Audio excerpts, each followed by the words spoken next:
¿Qué tal, oyentes historiadores? ¿Cómo están? Espero que estén muy bien. Sean bienvenidos a Mundo Histórico, un lugar en el cual podrán disfrutar lo que la historia tiene para contarnos. Bueno, el día de hoy vamos a hablar, como hicimos una encuesta la semana pasada en Instagram y ganó este maravilloso personaje, vamos a hablar un poquito de él. Si bien esto va a quedar muy corto, muy resumido, porque podemos hablar horas y horas de él, de este maravilloso hombre. Vamos a hablar de Leonardo da Vinci. Hombre, la verdad que por lo menos para mí es una inspiración, y para mucha otra gente, la verdad que es espectacular. Así que bueno, no escatimemos mucho y vamos a su vida. Nació el 13 de abril de 1452 en Vinci, en una región de la Toscana. Su madre, Caterina, fue una trabajadora campesina con quien tuvo una relación irregular con el padre de Leonardo, Ser Piero da Vinci. Leonardo creció en Anciano con su abuelo, pero en 1469 se fue a vivir a Florencia con su padre, donde creció y recibió una educación elemental de la época. Lectura, escritura, aritmética, digamos, era la enseñanza típica de aquel entonces, de esas épocas. Cuando tenía unos 15 años, entró como aprendiz en el taller de Andrés Verrocchio, donde aprendió pintura, escultura y artes técnico-mecánicas. Ya ahí empezamos a evolucionar y avanzar mucho más en sus estudios, como podemos ver. Además, en el taller de Antonio Polainolo fue atraído por los estudios de anatomía. Impresionante, ¿no? Cada vez se iba avanzando en sus estudios y se volvía un hombre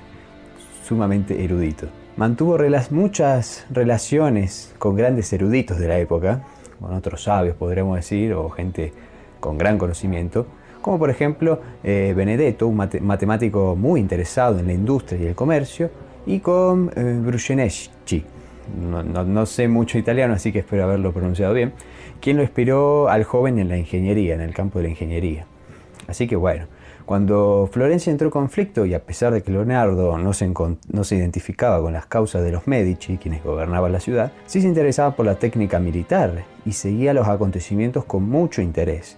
Como podemos observar en varias páginas de sus cuadernos, que tanto escribió él, con varios diseños de máquinas trituradoras, rodantes, o como inclusive bocetos de armas y material de guerra están ahí plasmados. Así que en 1482 se instaló en Milán, atraído por la más realista atmósfera académica y brillante corte de Ludovico Sforza, el duque de la ciudad. Llegó a ser altamente estimado y se mantenía ocupado como pintor y escultor diseñador de los festivales de la corte, como asesor en los campos de la arquitectura, fortificaciones y cuestiones militares.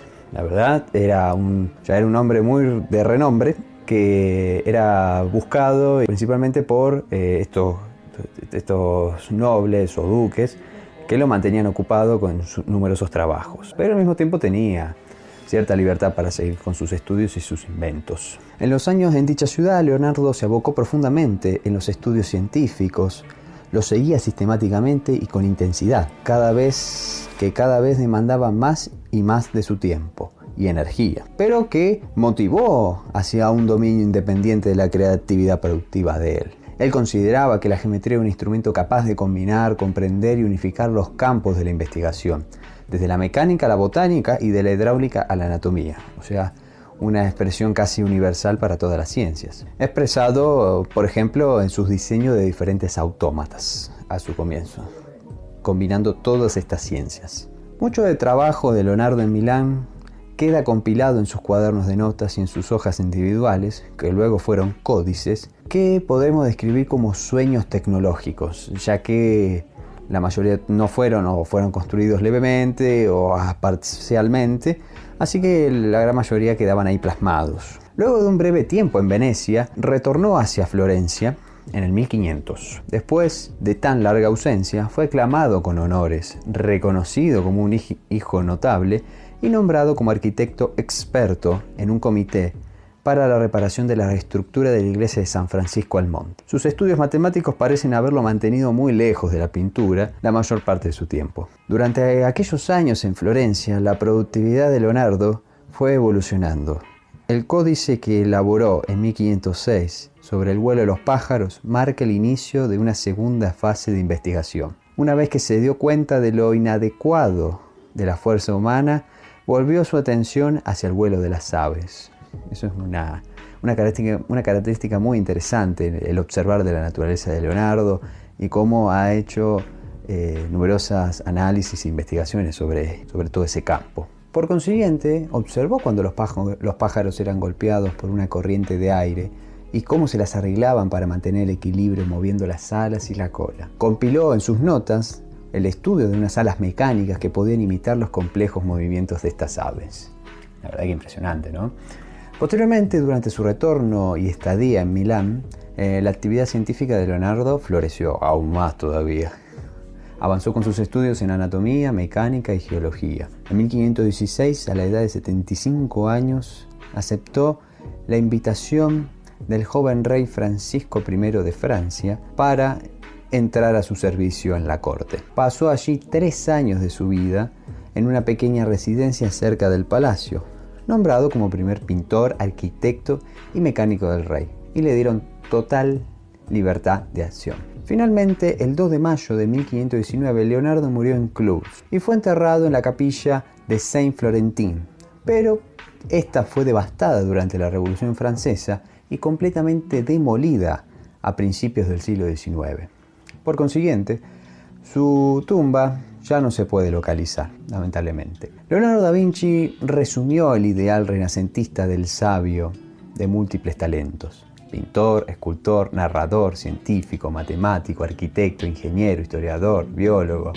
Nos podemos estar así, horas, como dije, con una sed de conocimientos y una curiosidad insaciable. En total sumamos miles de páginas escritas e ilustradas con croquis de él. Todas estas las dejó en herencia a su discípulo, Francisco Melchi, quien las custodió, obviamente. Pero cuando este murió en 1570, su hijo Horacio las relegó a los desvanes y así comenzó la dispersión y pérdida de ese legado tan precioso e importante. Una pena, la verdad.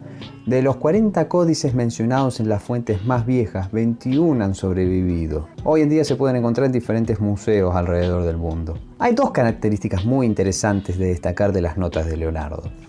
La primera es el uso de la escritura especular. ¿Qué es esta escritura? Bueno, se trataba de que era una escritura que se escribía de derecha a izquierda y que era prácticamente leída a través del espejo. Se colocaba un espejo y ahí se podía observar las palabras bien escritas, ya que se escribían en modo espejo, por así decirlo, al revés. ¿Cómo podemos ejemplificarlo? Bueno, por ejemplo, alguna vez vieron el cartel el coso que tienen de ambulancia que está escrito al revés, pero cuando lo ves por el espejo retrovisor, por ejemplo, del auto, ahí se lee perfectamente ambulancia. Bueno, esta es la escritura especular que se utilizaba en esa época y que Leonardo utilizaba. También, al ser zurdo, su modo de escritura especular fue mucho más sencilla, ya que sería más natural que un zurdo escribiera con esta línea de derecha a izquierda, ya que sería mucho más cómodo.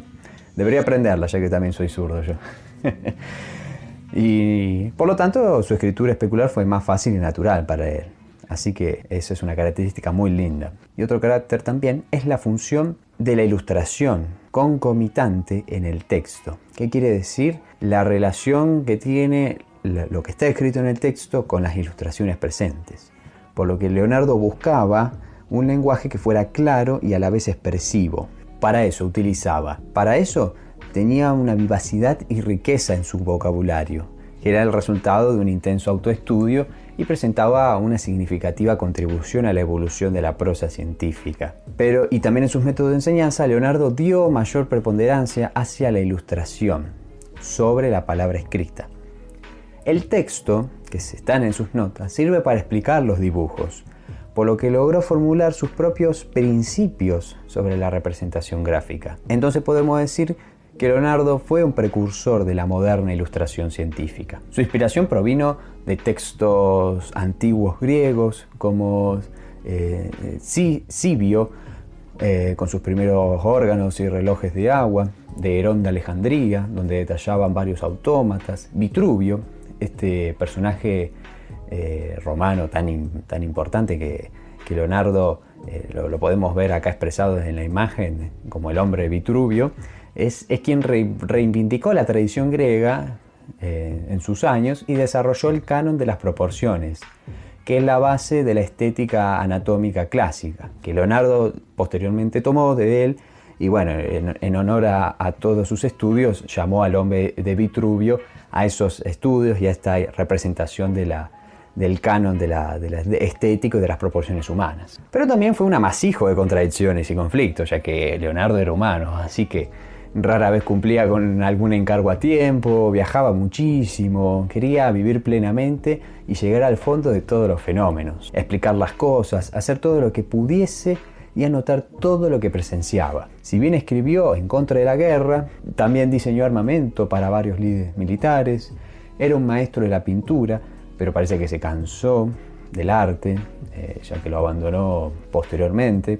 En sus inicios era muy buen pintor, ya conocemos todas sus obras, pero bueno, se cansó rápidamente y se fue por otros campos de la ciencia. Creía que el ser humano era la suma expresión de la divinidad, pero al mismo tiempo despreciaba de la humanidad. Como todos. Yo lo entiendo bastante a Leonardo. No le echaría la culpa, no le echaría nada en cara, así que perfecto. Pero bueno, su universalidad, eso es lo que quiero destacar. La universalidad de Leonardo era una fuerza espiritual que generó en él un deseo ilimitado de conocimiento. Su creatividad llegó a todo dominio donde usaría la representación gráfica y por ello decidió adquirir el manejo de todos los estudios antes mencionados. Así que bueno, la verdad que Leonardo es una inspiración, yo lo considero como una inspiración muy grande en el campo de todo, de la curiosidad, del análisis, de los estudios, de cómo se ha abocado su vida a eso y cómo ha avanzado en numerosas ciencias, en numerosas investigaciones. Así que bueno, creo que se merecía que hablemos de él y me parece un hombre sumamente relevante en la historia de la humanidad. Así que bueno, este fue el podcast de Leonardo da Vinci, el hombre más universal de la historia de la humanidad, uno de los tantos. Así que bueno, espero que les haya gustado este pequeño podcast. No se olviden de suscribirse, dar like, activar la campanita para que no se pierdan de los próximos posteos.